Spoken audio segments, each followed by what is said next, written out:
Hello and welcome 12 commerce students. I have told you in my previous class that today also I will continue with this Maslow's need theory. In my last video I have presented to you the hierarchical figure of the Abraham Maslow's need theory, and this need theory is based on various needs of human beings, various needs that human being have.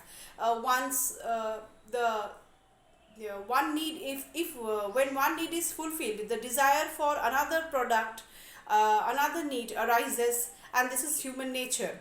And this need, which is a part of human nature, is subdivided under 5 categories, as you can see I have presented in Maslow's need theory. Now today I will explain to you the basic assumptions of this Maslow's need theory, certain assumptions which are based on Maslow's observation. So Maslow's observation is in regard to motivation is based on certain following assumptions, which I will discuss to you first. So according to Maslow, human needs have been put into different levels according to their effect and dominance on human behavior. So these need theory is based on human behavior. This is assumed by Maslow. This is the first assumption of Maslow. Second is human needs can be arranged at a series of levels in a hierarchical pyramid, as you can see here, on the basis of their importance. Here it is divided into 5 categories or 5 levels in a hierarchical pyramid form on the basis of importance. Third is human needs are never satisfied. You can see here, as soon as it is one is satisfied, the other grows. This is satisfied and the other grows. The other is satisfied, again another grows. And when this is also satisfies, another grows. So human, as you can see, according to human behavior, need is never fully satisfied. If it is satisfied, another need again grows according to human behavior. Then human beings attempt to satisfy their basic needs first, which are lying on the lower side of the hierarchy. As you can see, in the lower side of the hierarchy, it is physiological needs which they attempt to satisfy first. These are the basic needs which are lying at the lower side of the hierarchy. Next, relative satisfaction of one category needs give rise to another level of needs, and this process continues till the last levels. That is, it goes on. This satisfaction of the first need the second need arises as soon as first need is satisfied. Again, third need arises as soon as the second need satisfied. In this way, the need goes on arises until the need is reached to the last level, that is self-actualization need. Satisfied needs can no longer act as a motivator of behavior. Once only one need is satisfied, once the basic need is satisfied, another need grows. So it cannot be a constant motivator. To be a constant motivator, satisfaction level, satisfaction taste tends to grow. It tends to change into another form, and again that has to be satisfied. So while one need is satisfied, another grows. So that is the thing. Relative satisfaction of one category needs gives rise to another level of needs, and this process continues to the last level. Satisfied needs can no longer act as a motivator of the behavior. As you can see, it is only the unfulfilled needs which act as a motivator. Once this is satisfied, this acts as a motivator. Once this need is satisfied, again this grows and it acts as a motivator.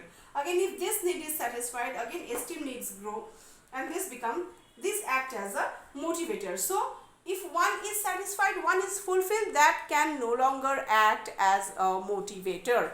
All the needs are independent, they are independent. Lower orders need require poor attention as compared to the higher order needs.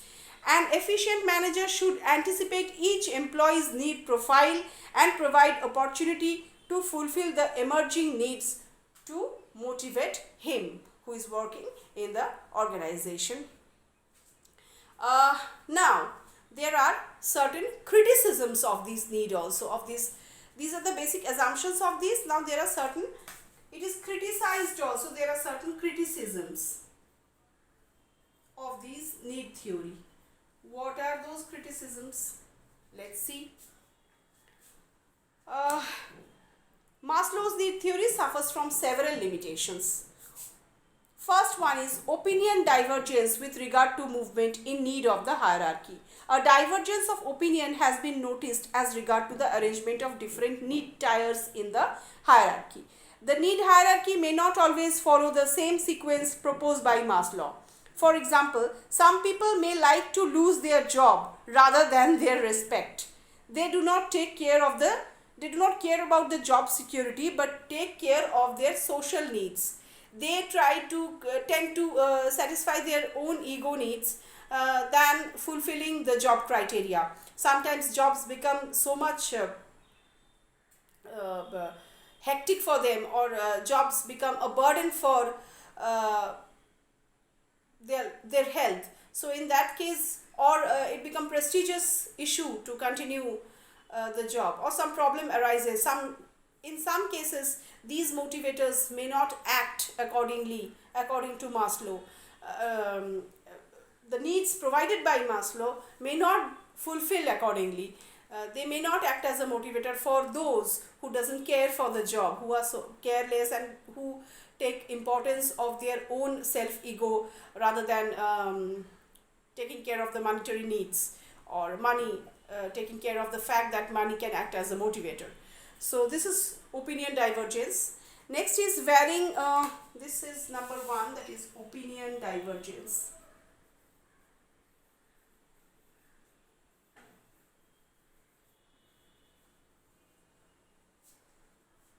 Opinion divergence.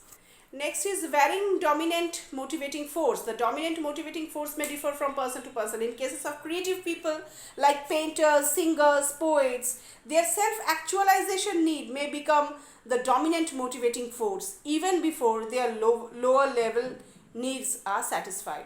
They kind to give importance to their self-actualization needs than their basic needs. They don't give importance to the basic needs or the safety or security. The artistic, the creative people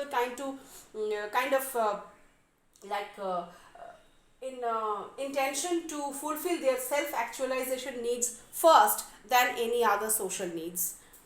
Again, lack of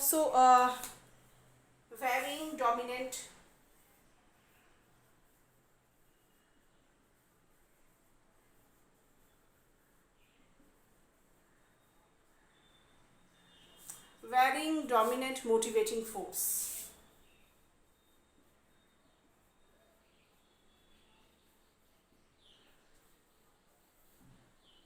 So another is lack of cause and effect relation. There is no cause and effect relation between need and behavior. A particular need may cause behavior in different ways.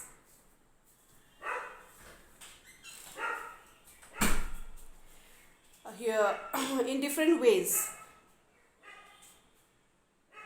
in different persons. Similarly, one particular behavior may be the result of different needs. Money may satisfy physiological, safety and social needs simultaneously. So, lack of cause and effect.